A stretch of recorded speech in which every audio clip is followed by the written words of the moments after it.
कृतापराधेऽपि जने कृपामन्थरतारयो ईषद्बाष्पार्द्रयोर्भद्रं श्रीवीरजिननेत्रयोः।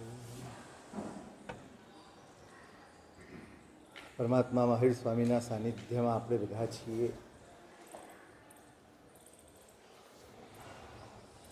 વર્ષોથી આ પરમાત્માની આરાધના ઉપાસના અનેક માધ્યમથી કરતા આવ્યા છે.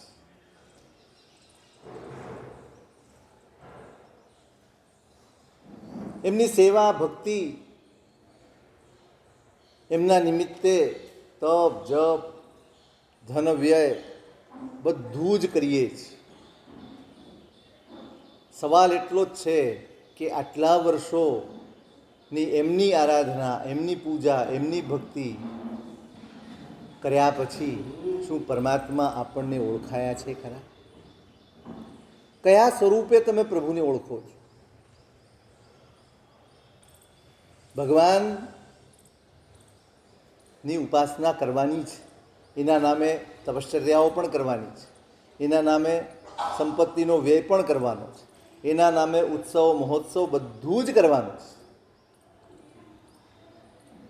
કેમ? આ બધું તો કરીએ જ છીએ. ક્યાંક ને ક્યાંક ઊંડે ઊંડે આપણા મનમાં આ બધા વિશેના ખ્યાલો આપણને છે કે આ કરવાથી શું થશે. પણ પરમાત્માની ઓળખાણ, એના માટેનો પ્રયત્ન આપણે કર્યો છે.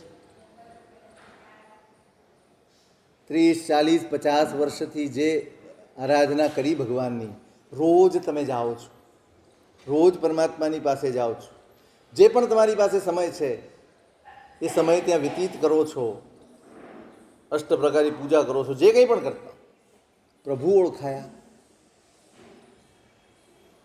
એમની ઓળખાણ થઈ. બહુ મોટો સવાલ છે. આપણે બધું જ કરીએ છીએ પણ ખરેખર જે પામવાનું છે એ રહી જાય છે. ઘણા લોકો મહાવીર સ્વામીએ જીવનમાં આદરેલા બધા જ તપો કરતા હોય છે પોતાના જીવન. બહુ સારી વાત છે. પણ એ તપ શેના માટે પ્રભુએ કર્યું? એ આરાધના પરમાત્માએ શેના માટે કરી? એનું લક્ષ્ય ચૂકાઈ જાય છે. એ લક્ષ્ય વિસરાઈ જાય છે, ભૂલાઈ જાય છે. તપશ્ચર્યા અને એની ગણતરી મહત્વની બની જાય છે, લક્ષ્ય ભૂલી જવાય છે. મહત્વનું શું છે? એકલું તપ કે લક્ષ્યપૂર્વકનું તપ?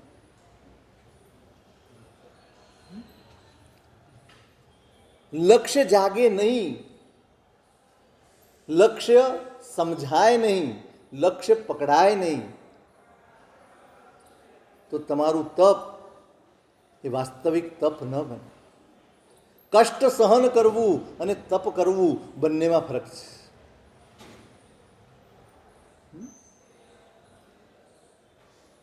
આપણે તપ કરવાનું છે, તપ સુધી પહોંચવાનું છે. બસ આપણું તપ ત્યારે છે જ્યારે એક લક્ષ્ય હોય. પરમાત્માને તમે જુઓ, એમનું ચરિત્ર તમને બધાને આવડે છે. આવડે છે ને? ખબર છે ને ભગવાનના જીવનો? 27 ભવ આવડે કે નહીં? જાજી જરૂર નહીં, થોડા થોડા. ક્યારે એ ભવો વિશે, એ પરમાત્માની ચડ ઉતર વિશે આપણે વિચાર્યું છે ખરું? કેવા કેવા સંયોગોમાંથી પરમાત્માનો જીવ પસાર થયો, ક્યાં કેવી ક્ષતિ, કેવી ભૂલ થઈ, કેવા પરિણામ આવ્યા.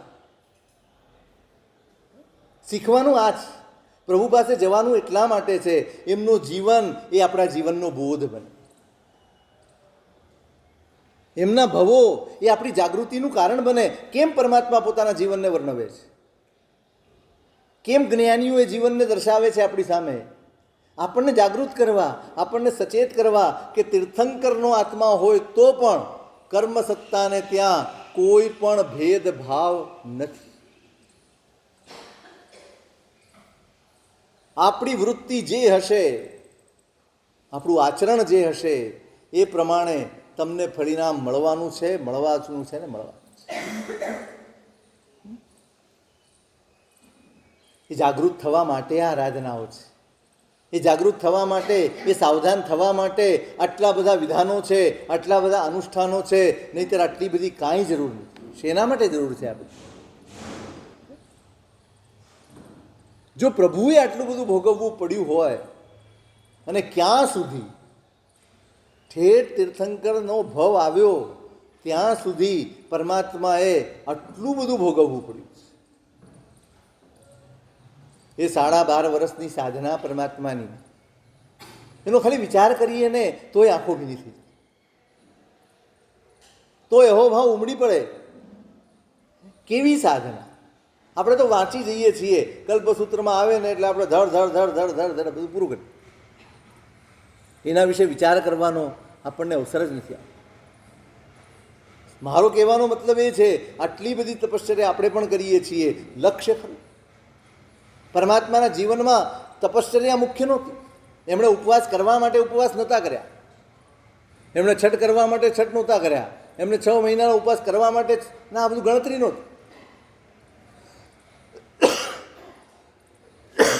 ગણતરી માટે એમણે કોઈ તપશ્ચર્યા કરી નથી.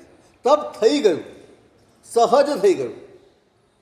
સાધનાના ક્ષેત્રે પગલાં માંડ્યા પછી સ્વનું ભાન ભૂલાઈ જાય, પોતાના શરીરનું, પોતાની બાહ્ય અવસ્થાનું ભાન ભૂલાઈ જાય, ત્યારે જે અવસ્થા હોય એ તપની અવસ્થા. આપણે તપ કરીએ ને ત્યારે આપણું સ્વનું એટલે આજે આપણે જે છીએ એનું ભાન બહુ પ્રબળ હોય છે. મારે ઉપવાસ છે, મેં સવારથી કંઈ વાપર્યું નથી, મારે અઠ્ઠમ છે એટલે બધી જ સગવડ કરી આપવાની. માસક ક્ષમણ ચાલી રહ્યું છે. શું કરે બધા? ઘરના બધા ટેન્શનમાં હોય કે ટેન્શનમાં હોય? કેવું હોય? સતત સાવધાન, ભાઈ આને સાચવું, આને સાચવું, ધીમેથી આમ કરવાનું, ધીમેથી આમ કરવાનું, આમ કરવાનું, આમ કરવાનું. કોનો ખ્યાલ રાખીએ છીએ? આખી તપશ્ચર્યામાં કોનું ધ્યાન રાખીએ છીએ? બસ હું જે છું અત્યારે એનું, મારે જે મેળવવું છે એનું ધ્યાન ક્યાંય હોતું. હું રિમોટ હાથમાં લઉં ટીવીનો કે મોબાઈલ હાથમાં લઉં ત્યારે મને ભાન જાગે ખરું કે હું આરાધના મારા આત્માને મેળવવા માટે કરી રહ્યો છું? આ તો બાધા છે, આની અંદર વિઘ્ન છે, આની અંદર અડચણ છે, એવું ખ્યાલ આવે ખરો? સાહેબ, ટાઈમ કેમ પસાર કરવો?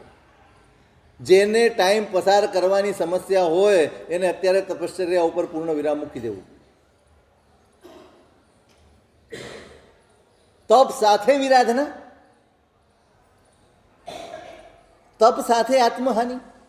જેના માટે તપ છે, જેને અજવાળવા માટે તપ છે, જેને વિશુદ્ધ કરવા માટે તપ છે, એ જ તપ દ્વારા તમારો આત્મા જ અશુદ્ધ થઈ જાય, તમારો આત્મા જ ભારે થઈ જાય. કોઈ પણ તપ કરો, કેન્દ્રમાં એક મહાપુરુષને રાખો. કોઈ પણ કરો. પરમાત્મા આ તો આપણું રોકડું હાથ વગું લક્ષ્ય છે, એને નજરમાં રાખીને વિચાર કરો. 11,80,000 કેટલા? 645. આપણી જેમ કર્યા હશે ને, ચંદનના લેપ,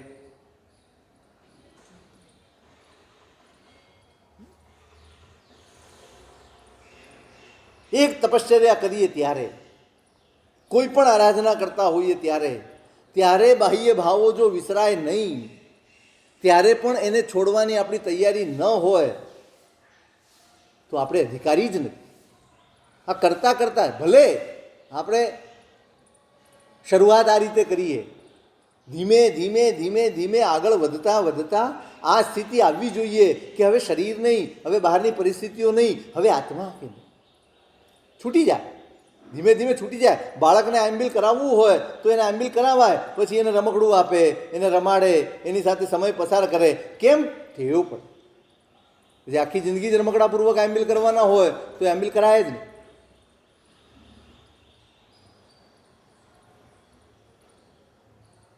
પરમાત્માનો તપ એ આત્મવિશુદ્ધિનું સાધન છે, આત્મવિશુદ્ધિની સાધના છે. આ વિસરાઈ જાય છે. તપ યાદ રહી ગયું,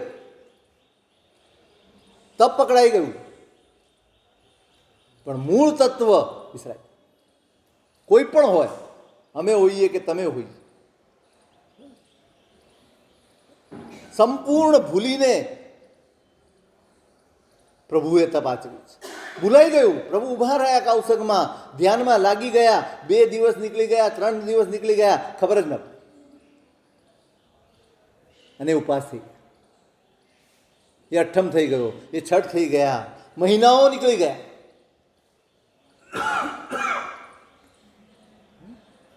સંયમ કેળવવાનો હતો. આહાર, તપ એ એટલું મોટું સાધન છે.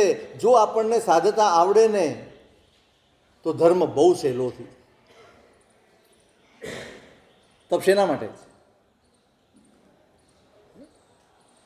પ્રભુએ અઢળક પ્રયોગો કર્યા છે પોતાના જીવનમાં, અઢળક પ્રયોગો કર્યા છે.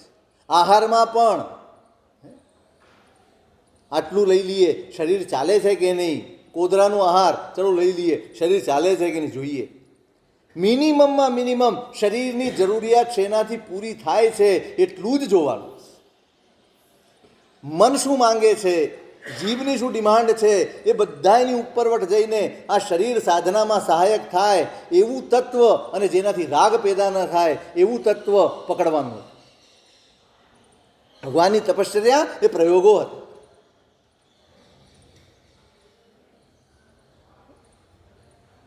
નહીં, હવે આ લક્ષ્ય છોડવાનું જ, આ દિશા છોડવાની જ.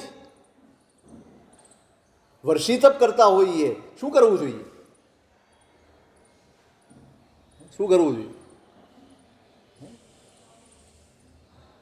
ખરેખર કહું, ખોટું નહીં લગાડતા. ઘણાને એવું લાગશે કે મારા ઊંધું જ બોલે છે. કાંઈ સામૂહિક વર્ષી તપોએ તમારી આહાર સંજ્ઞા વધારી આપી છે, તમારી લોલુપતા વધારી આપી છે. ડિમાન્ડ વધી ગઈ. આટલી બધી આઈટમો હોય અને છતાંય ઘરેથી ડોલચું આવે. તબિયત ખરાબ હોય અને એ દવા રૂપે કંઈક લાવતા હોય એ વસ્તુ જુદી છે, પણ દરેકની પાસે કંઈક ને કંઈક હોય જે ત્યાં ન હોય. શું પોષાય છે? કોને લક્ષ્યમાં રાખીને આપણે આ બધું કરીએ છીએ? કોને કેન્દ્રમાં રાખીને આપણે આ બધું કરીએ છીએ? વર્ષી તપ કરીએ ત્યારે પરમાત્મા આદિનાથ યાદ ના આવે, એક પળ માટે સ્મરણમાં ના આવે. એની સ્મૃતિ કરો ને, એનું સ્મરણ કરો ને, તોય તમારી અંદર સત્વ જાગે. મહાવીરને યાદ કરો ને તોય તમારી અંદર પુરુષાર્થ પ્રગટે. ભગવાનની સાધના એ પુરુષાર્થ પ્રગટાવવા માટેની સાધના પ્રગટવું જોઈએ. પ્રભુએ 400 દિવસ અખંડપણે, એમને તો આહાર નથી મળ્યો એટલે તપ થઈ ગયો, અંતરાય છે અને તપ થઈ ગયો. પણ ક્યાંય ખેદ નથી, કોઈ વિષાદ નથી, કોઈ ફરિયાદ નથી, કોઈ મનમાં ક્લેશ નથી, ક્યારે કોઈ ઇંતજાર નથી, કોઈ પ્રતીક્ષા નથી ક્યારે થશે. બસ રોજનો ક્રમ છે. આહાર લેવા નીકળવાનું છે, લેવા નીકળે છે, વિશુદ્ધ આહાર મળતો નથી, પાછા આવી જાય.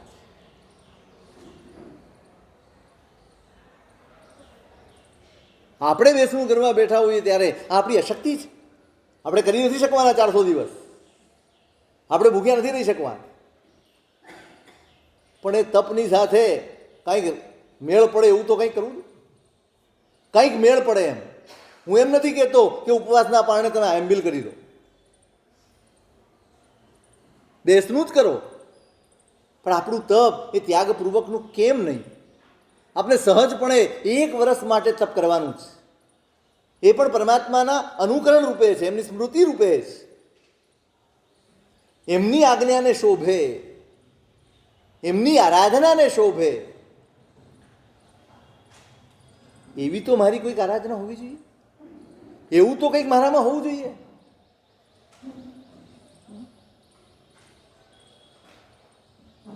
થોડીક થીમ બદલવાની જરૂર છે. ભક્તિ કરનારાએ પણ અટકવાની જરૂર છે. વિવેક બધે જ જરૂરી છે. તમારી ભક્તિ ઊણી નથી, પણ આપણી ભક્તિ પછી ક્યારેક સીમાઓ ઓળંગી જાય છે. અને સવારનું બેસણું તમે કરો, 40 આઈટમ તમે બનાવો, ક્યારે બને? સૂર્યોદય પછી બને ને. સૌથી પહેલું તો ત્યાં જ ભાંગવું આવે. રાત્રે બનેલું દિવસે ખાધું, ભાંગવું આવે છે ને રાત્રિ ભોજનમાં. કેમ ચાલે? આરાધકને કેમ ચાલે? આરાધકના મનમાં સવાલ થવો જોઈએ, અમને 4 આઈટમથી ચાલશે, પણ જૈણાપૂર્વક, ઉપયોગપૂર્વક, આજ્ઞાપૂર્વક એ થવું. પણ આત્મા કેન્દ્રમાં હોય ને તો જ આ સૂઝે, શરીર કેન્દ્રમાં હોય તો આ ન સૂઝે. તો ફરિયાદ સૂઝે. ફરિયાદ બંનેને હોય. જેને આત્માનું હિત સાધવું છે એને ફરિયાદ છે, અને જેને શરીરને સુખાકારી આપવી છે એને ફરિયાદ. એકને ફરિયાદ હોય વિરાધના વાળું નથી જોઈતું માં. એકને ફરિયાદ હોય મોટા ઉપારે બેસણા કરાવે છે ને આટલું તો આપતા નથી.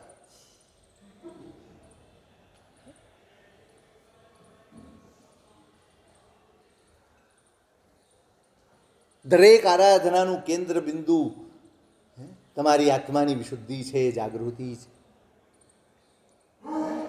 આ મહાપુરુષોને, આ પરમાત્માને સ્મરણમાં રાખીને કરો. એકલું તપ એ આજ્ઞા નથી, બરાબર યાદ રાખજો. તમે ઉપવાસ કરો એ પ્રભુની આજ્ઞા નથી. તમે વાસક્ષમણ કરો એ પ્રભુની આજ્ઞા નથી. આજ્ઞા શું છે?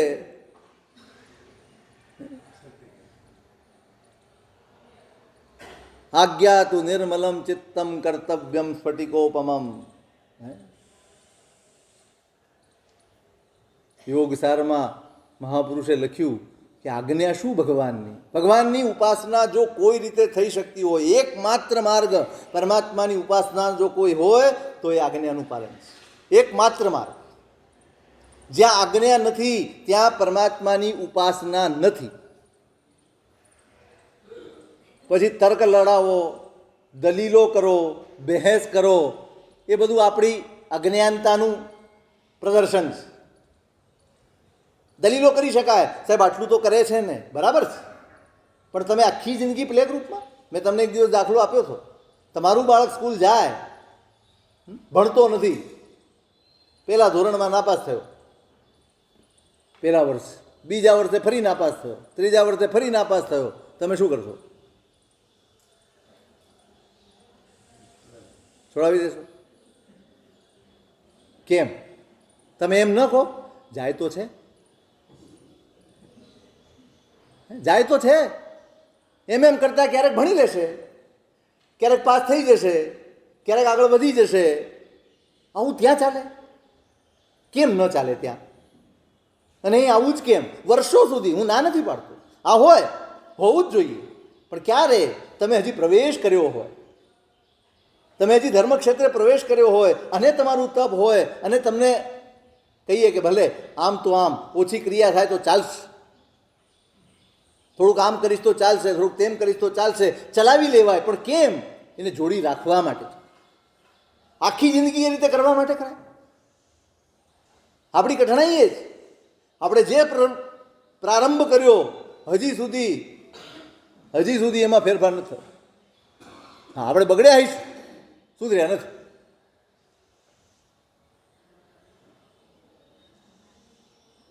વિકાસ થવો જોઈએ. ધીમે ધીમે ધીમે ધીમે તરક્કી થવી જોઈએ. ધીમે ધીમે ધીમે આગળ વધવું જોઈએ. અધ્યવસાયો બનવા જોઈએ. એક જ માર્ગ છે પ્રભુની આરાધનાનો, આજ્ઞાનું પાલન. જે પણ અનુષ્ઠાનમાં, જે પણ આરાધનામાં, જે પણ ક્રિયામાં આજ્ઞા ગૌણ બને છે એ અનુષ્ઠાન, એ ક્રિયા, એ કોઈ પણ પ્રવૃત્તિ એ આરાધનાની બદલે વિરાધના બની જાય છે. આ માપદંડને, મહાપુરુષોએ આપેલા માપદંડને સામે રાખીને તમે તમારી તપશ્ચર્યાને મૂલવજો, તમારી આરાધનાને મૂલવજો કે આપણે આરાધના વધારે કરીએ છીએ કે વિરાધના વધારે કરીએ છીએ. છોડી દેવા માટે નથી કહેતો, પણ જાગીને બદલવા માટે કહું છું. એક જ ઉપાય છે, બીજો કોઈ ઉપાય જ નથી. જે કરો આજ્ઞાપૂર્વક. એક નાનકડું તપ કરવાનું હોય, આખી જિંદગી 80 વર્ષની જિંદગી, એમાં 1 કે 2 વર્ષથી તપ કર્યા હોય, કંઈ બહુ મોટું તીર નથી મારી દેતા. આપણને એમ લાગે, ઓ સાહેબ 13 મહિનાનું તપ, લે આ 30 વર્ષથી ખાતો હતો ત્યારે તો ન લાગ્યું કે સાહેબ 30 વર્ષથી ખાધું. કોઈ દી બોલ્યા સાહેબ 3 દિવસના ઉપાસ? 3 તો એવી રીતે બોલે.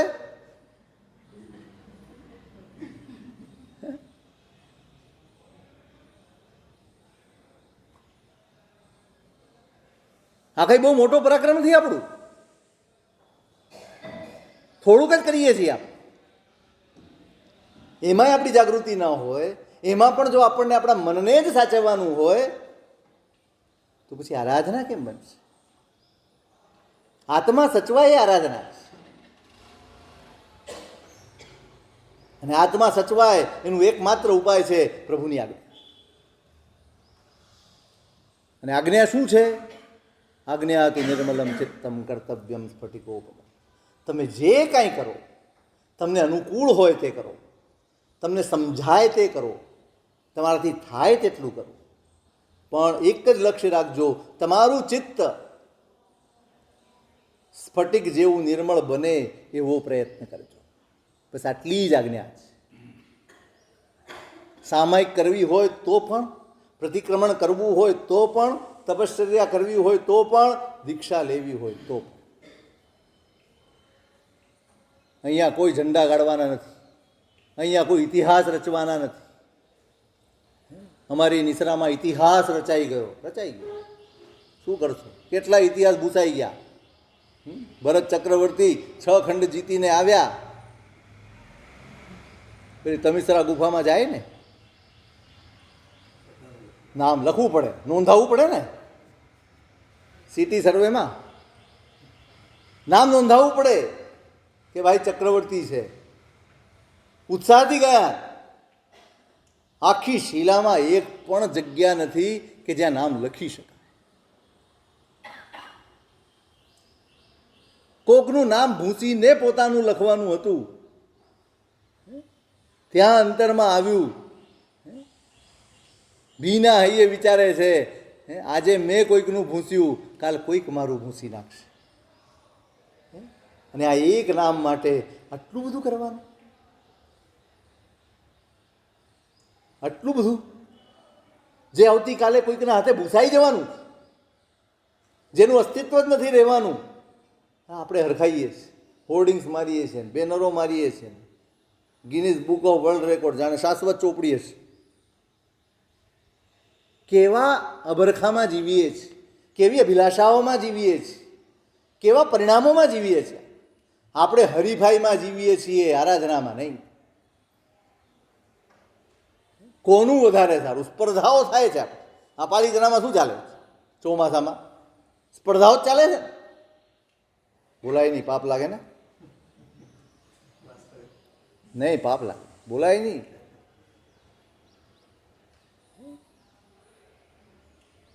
જ્યાં એક જ પ્રવૃત્તિ કરવાની છે, ધર્મનું નામ જ એટલું છે, જે પ્રવૃત્તિ તમારા ચિત્તને નિર્મળ કરે એનું નામ ધર્મ.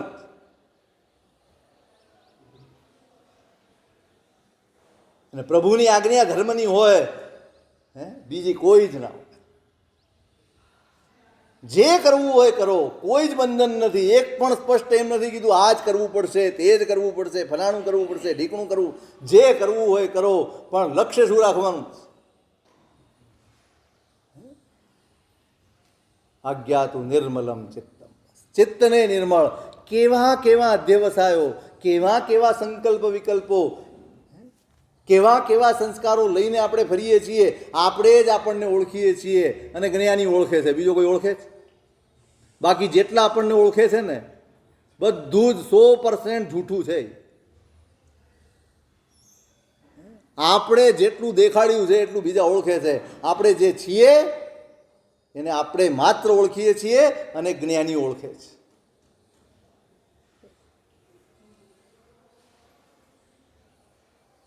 જ્ઞાનીઓ બોલતા નથી, આપણે બોલી શકતા નથી. જ્ઞાનીઓ બોલતા નથી અને આપણે નહીં બોલી શક્યા. આપણે શું છીએ, આપણે કેવા છીએ, આપણી અંદર શું ચાલે છે. માલ તો સારો જ દેખાડવો પડે કે ગોડાઉનમાં ગમે તે ભર્યું હોય, શોરૂમમાં કેવું હોય.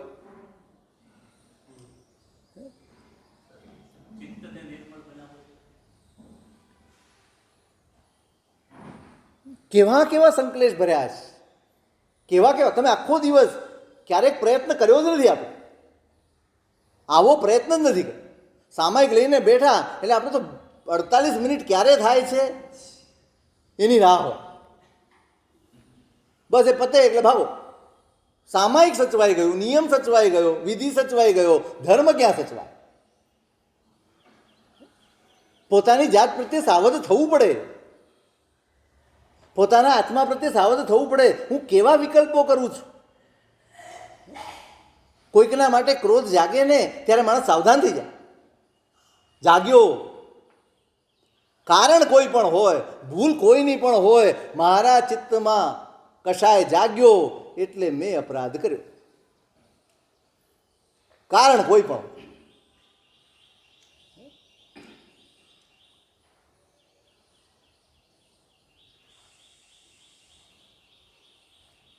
વિશ્વભૂતિ તરીકે પરમાત્મા હતા,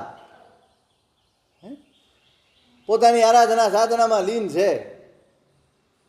અને પેલો વિશાખાનંદી, એમનો પિતરાઈ ભાઈ, ગૃહસ્થ અવસ્થામાં બહુ બલિષ્ઠ હતા પોતે. કોણ હતા વિશ્વભૂતિ? ખબર છે ને? નહીં, રોજ પૂજા કરો છો. આ કરુણતા છે, આ ભગવાનનો ભાવ છે ભાઈ, વિશ્વભૂતિનો. કલ્પસૂત્ર અહીં બેઠા છો એટલા બધા સાંભળો છો કે નહીં? સાંભળો છો? આખું કે વખત મળે ત્યારે આવીને ઊભા થઈ જવા. પરમાત્માનો જીવ છે વિશ્વભૂતિ. દીક્ષા લીધી છે, આરાધના કરે છે. દીક્ષા પેલા બલિષ્ઠ છે બહુ, પણ સંયમ લીધો એટલે આરાધનામાં લાગીને શરીરને કૃશ બનાવી દીધું.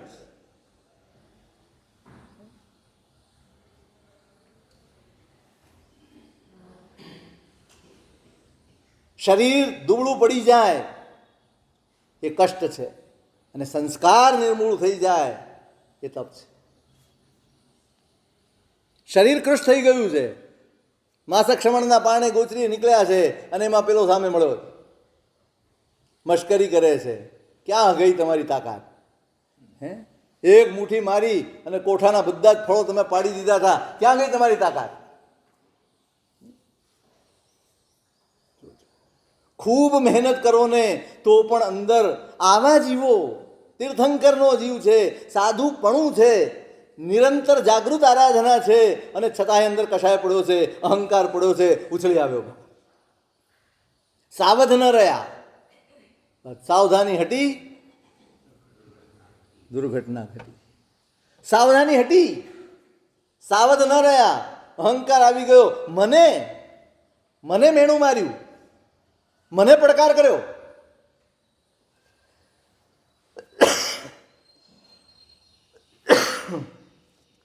મને પડકાર કરે, દેખાડી દો.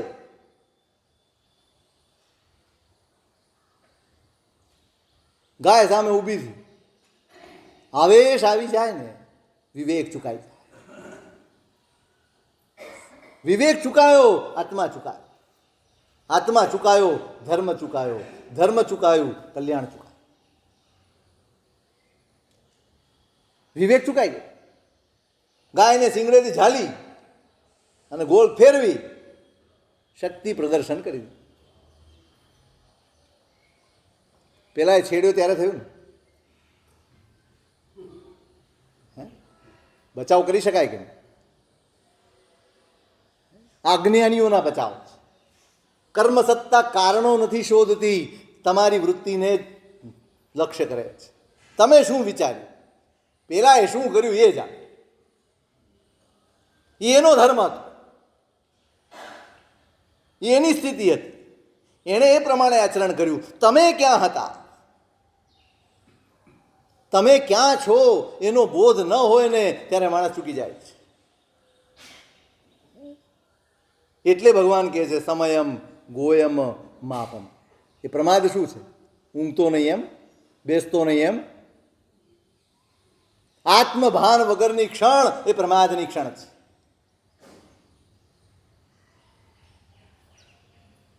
એ પ્રમાદથી પાછા ફરવાનું જ. એ પ્રમાદ થયો. શું ચૂકાયું? હું જેના માટે નીકળ્યો છું એ લક્ષ્ય ચૂકાઈ ગયું. એ લક્ષ્ય ચૂકાઈ ગયું. અહંકાર સવાર થઈ ગયો, સંયમ ભૂલાઈ ગયો, સમતા ભૂલાઈ ગઈ, પોતાનું ચારિત્ર ભૂલાઈ ગયું, બધું જ ભૂલાઈ ગયું. શક્તિ પ્રદર્શન કરી દીધું. ક્યાં જવું પડ્યું? નિયાણું કરી લીધું, નિયાણું કરી લીધું. વાસુદેવ બન્યા અને ક્યાં ગયા?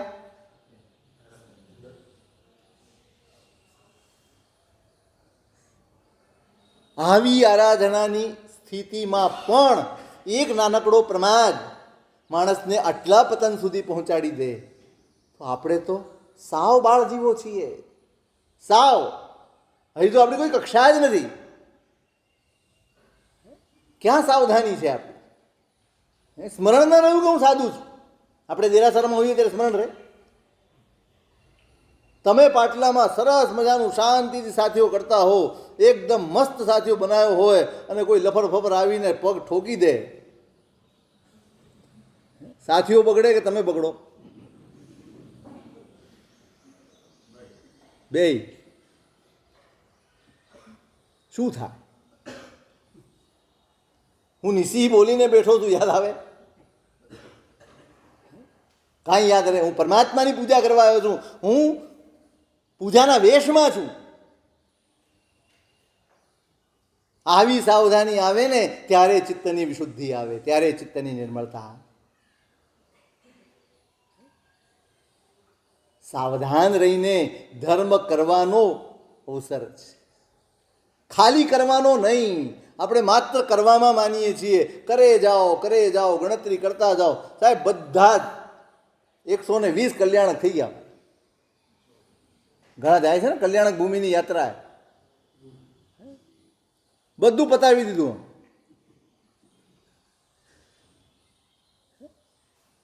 કેટલા તીરથ.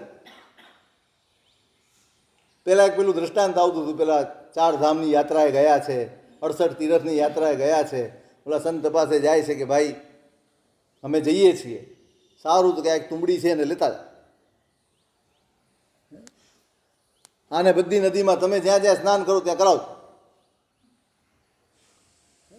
68 તીરથમાં ગયા, બધી જગ્યાએ તુંબડીને નવડાવે. હરી ફરીને આવ્યા અને એને આપી કે આ તમારી તુંબડી. એને સમારીને ખવડાવી અને થૂ આ તો ઝેર. બધા માણસ 68 તીરથ નવડાવી આવ્યા, તો કડવાટ ન ગઈ?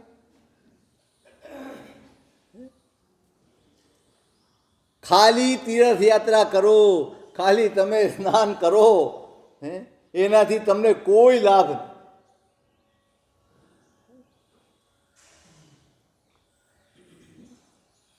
શ્રેણિક છે ને પરમાત્મા પાસે રોજ નહોતા જતા. ત્યાં હોય રાજગૃહમાં તો જાય, બાકી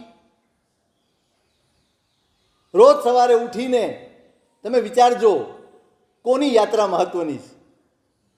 આપણે દર પૂનમે સંકેશ્વર જઈએ તે અહીંયા જ સવારે ઉઠીને પહેલું કામ મને ભગવાન ક્યાં છે એ સમાચાર આપવા. પહેલા સમાચાર આ સિવાય કોઈ સમાચાર નહીં આપવા. અને સવારે ઉઠીને 7-8 ડગલા ચાલે, પાટલો માંડે સોનાનો, ઉપર સોનાના જવલા, જે પણ એ બધું કરતા હશે કરે પરમાત્માનું અહોભાવથી. એ પરમાત્માની આરાધના થઈ કે નથી? એ યાત્રા થઈ કે ન થઈ? બાકી તો રાજા હતો, ન જઈ શકે રોજ ભગવાન પાસે, શું લાંબુ પડે એને? આત્મા ભળે તો યાત્રા એ યાત્રા છે, બાકી બધો રખડપાટ છે. આપણે તો પૂનમ સાચવવાની હોય ને, પરમાત્મા થોડી સાચવવાની. પછી વરસાદ હોય, ગમે તેટલે જીવોની વિરાધના થતી હોય, પૂનમ સાચવાય. આજ્ઞા સચવાય કે ન સચવાય, પૂનમ સચવાવી જોઈએ. કોનું મહત્વ? સાચું કહેજો, કોનું મહત્વ? તમે પાલીતાણા પૂનમે નહીં જાઓ, ચોમાસામાં શંખેશ્વર નહીં જાઓ કે જાઓ? તો પાલીતાણા જાઓ તો જ વિરાધના, શંખેશ્વર જાઓ તો આરાધના.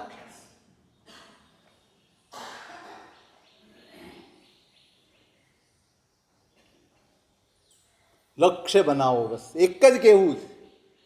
પરમાત્માએ આટલી બધી આરાધના સાધના કરી છે, પણ એની પાછળ કંઈક હતું. માત્ર તપ નહીં. આપણે તપ પકડ્યું, અને જુવાળ ઊભો કર્યો છે.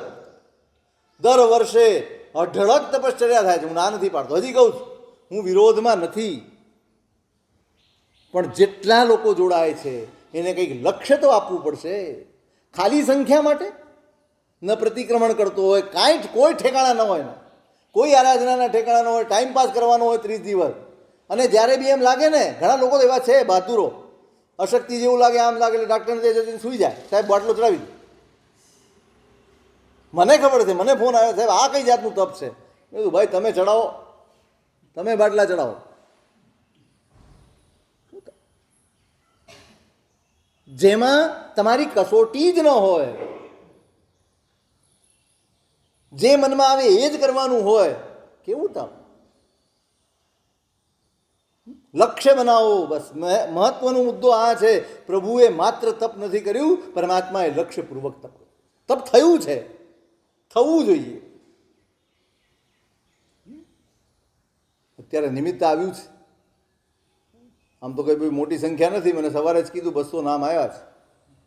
સ્વાભાવિક છે, પુણ્યનો ફરક પડે સ્વાભાવિક છે.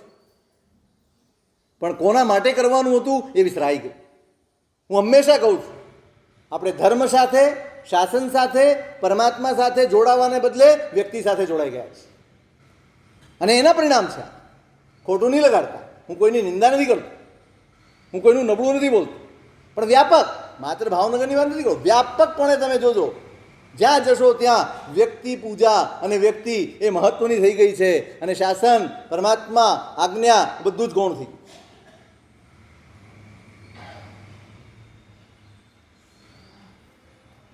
જે પણ કરે, હજી પણ કોઈને મન થાય તો આજનો દિવસ છે વિચારવા. કાલથી 8મ તપની આરાધના.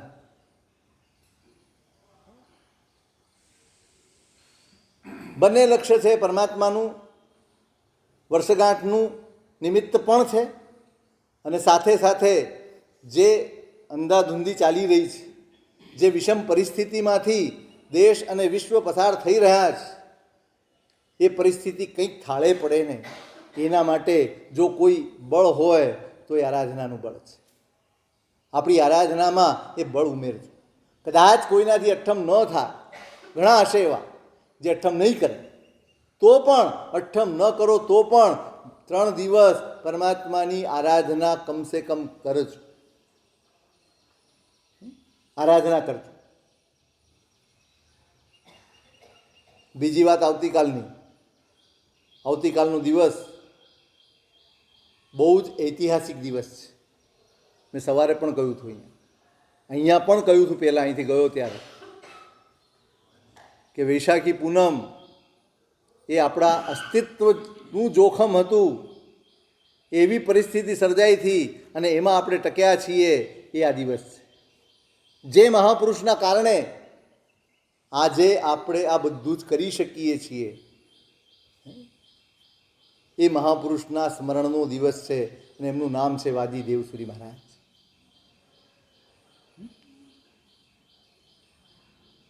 વૈશાખી પૂનમ, મને તો એમ થાય દર વર્ષે વૈશાખી પૂનમ આખા શાસનમાં ઉજવાવી જોઈએ.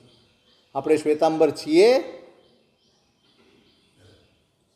પ્રભુના સાચા માર્ગની આરાધના કરી શકીએ છીએ. એ સઘળોય ઉપકાર અને સઘળોય યશ એ વાદી દેવસુરી મહારાજને ફાળે જાય છે. કોઈને નહીં ખબર હોય, આપણે જાણવું જ ક્યાં છે? ના, આપણો વાંક છે જ. તમને કોઈ દિવસ કોઈ મહાપુરુષની જિજ્ઞાસા, તમને તો એટલા બધા મહાપુરુષો અત્યારે મળી ગયા છે કે જૂના યાદ કરવાની જરૂર જ નથી. અહીં તો દડો નાખો ને મહાપુરુષ મળે. દર 3ની વચ્ચે 4 મહાપુરુષ હોય. એટલો બધો રેશિયો ઊંચો છે અત્યારે મહાપુરુષો. એટલે પછી આપણા શાસન, જેના થકી આપણે છીએ, નામે ઘણા પહેલી વાર સાંભળ્યું હશે, ઓળખાણ તો હોય જ નહીં, એમના જીવનનો પરિચય તો હોય જ નહીં.